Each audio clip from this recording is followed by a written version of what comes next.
दोस्तों, मीडिया का हमारे देश में बहुत बड़ा रोल रहा है हर क्षेत्र में, चाहे वो पॉलिटिकल हो, व्यक्तिगत हो, व्यक्तिगत में कोई स्कीम हो, कोई मर्डर मिस्ट्री हो। मीडिया ने जब उन सब चीजों को हाईलाइट किया, तो वो चीज लोगों के जहन में आई और उसका कोई मसला भी निकला, कातिलों को सजा भी मिली। जैसे तंदूर कांड था या जेसी का लाल हत्याकांड, जिसमें इतने बाहुबली का परिवार जिसमें इन्वॉल्व था। ये मीडिया ही था जिसके कारण कातिल कानून के शिकंजे तक पहुंच पाए। इस मीडिया में रामनाथ गोयनका जैसे भी जर्नलिस्ट हुए हैं, इंडियन एक्सप्रेस के चेयरमैन जो थे, उन्होंने उस समय तत्कालीन सरकार पंडित जवाहरलाल नेहरू की उनसे टक्कर ली, डायरेक्ट सरकार पे हमला किया।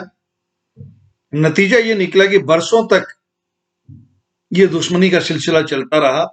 एक्सप्रेस टावर में जितनी ऑफिसें थी उनमें रेड पड़ी और लोग ऑफिस से छोड़ छोड़ के भागने लगे और इंडियन एक्सप्रेस को बरसों तक सरकारी एड नहीं मिली। ये उनकी ईमानदारी के कारण हुआ और उनका जिक्र तो मैं इसलिए कर रहा हूं कि मुझे बड़ा फख्र के साथ कहना पड़ता है कि मैं भी उसी गांव का हूं, राजस्थान में मंडावा का, जहां के रामनाथ जी गोयनका थे। लेकिन आज मीडिया कुछ बदल चुका है। आज मीडिया को अगर मैं ये कहूं, मीडिया में वो बात नहीं रही जो कभी थी। अब आप आइए सुशांत सिंह राजपूत केस को। सुशांत सिंह राजपूत केस में मीडिया ने जो रोल किया, जिस तरह से रिया चक्रवर्ती सवेरे 9 बजे 8 बजे से रिया चक्रवर्ती स्टार्ट होती है और रात को 8 बजे तक चलता,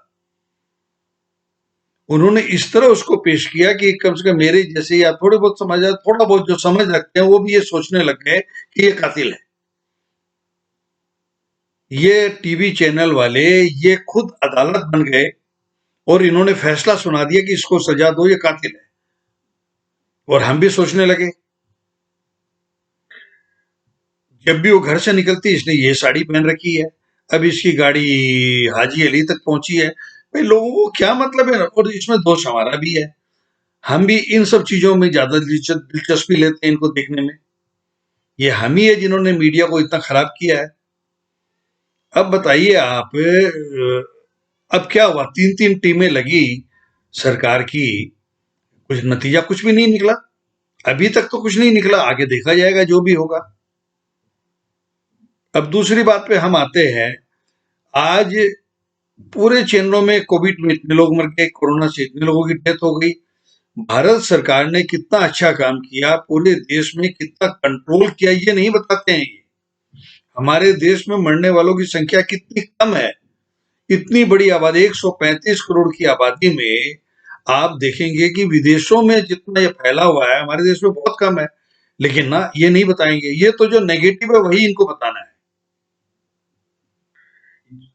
कंगना रनावत उनके लिए बता रहे हैं, उनकी बातें चल रही है, वो पीओके बोल रही है। महाराष्ट्र को पीओके, पाक ऑक्युपाइड कश्मीर, ये दिखाएंगे। चुनी हुई सरकार को और सरकारी कर्मचारी को बाबर की सेना बोल रही है, ये दिखाएंगे।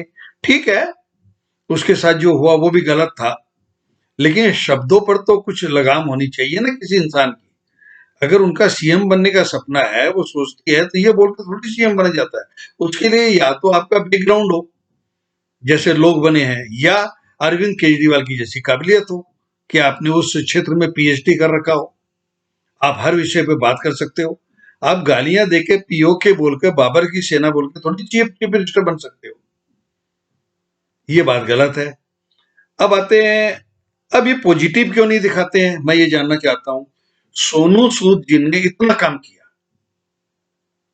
इतना काम किया, रेलवे स्टेशन पे वो पाए गए, लोगों को ट्रेनों में चढ़ा रहे हैं। बस डिपो पे वो पाए गए, जहां सैकड़ों लोगों को बसों में बिठा रहे हैं। वो अपने पल्ले से उन्होंने खर्च किया। ये मीडिया ने क्यों नहीं दिखाया?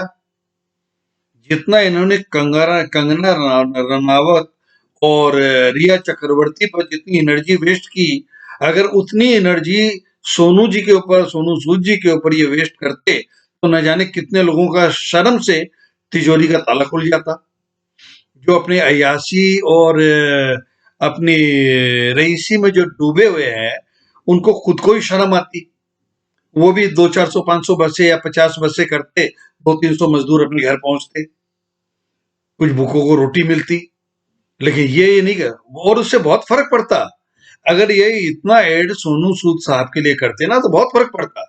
उन्होंने जो काम किया है फिल्म इंडस्ट्री में, सुनील दत्त साहब के बाद अगर कोई ऐसा इंसान आया जिसे मर्द बोल सकते हैं, और जितने अपने पल्ले में जो पैसे थे वो खर्च करके लोगों का भला किया है, तो वो मसीहा सोनू सूद साहब है। लेकिन मीडिया ने एक डमी खड़ा कर दिया, और वो डमी बता रहा है नहीं जी ये सब गलत है, ये पॉलिटिकल एजेंडा है, कोई पार्टी का काम है, और ये सारे ट्विटर जो है ना फेक ट्वीट है। अरे भैया चलो मान लिया, लेकिन वो रेलवे स्टेशन पे जो खड़े हैं, उनकी जान भी कोई पार्टी की जान है क्या? जो बस डिपो पे कोरोना में, जब हम अपने घर में, खुद अपने घर से 6 महीने तक नहीं निकला, उस समय मैं 6 महीने तक अपने घर से नहीं निकला, और कोरोना के चक्कर में मुंबई में मेरा घर है, वहां मैं नहीं गया, घर बंद करके बैठा हुआ हूँ। उस समय वो आदमी वहां जाके सबको स्टेशन पे बैठा रहा है, बस डिपो पे बैठा रहा है, वो भी फेक है। आप किसी को मतलब कुछ अच्छा करते हैं तो उसको अच्छा नहीं करने देते, अच्छा आपसे होता नहीं है। तो मेरा मेरा आज इस वीडियो के जरिए यही कहना है कि मीडिया को पॉजिटिव चीजें भी दिखानी चाहिए। पॉजिटिव चीजें दिखाने से पॉजिटिवनेस हमारे देश में लोगों के पास जाएगी, और लोग पॉजिटिव सोचेंगे। मैं ये नहीं कहता हूँ नेगेटिव मत दिखाओ, कोई कत्ल किया हो जरूर दिखाओ, वो दिखाओगे तभी तो लोग कातिलों के पीछे पड़ेगा, कानून लोग पड़ेंगे, पुलिस पीछे पड़ेगी। लेकिन आप है कि नेगेटिव से आपको फुर्सत ही नहीं है। तो बस इसीलिए आज मेरा मन नहीं माना, तो मैं आज कैमरे के सामने आया हूँ। बाकी कोई भूल हुई तो माफ कीजिएगा। नमस्कार।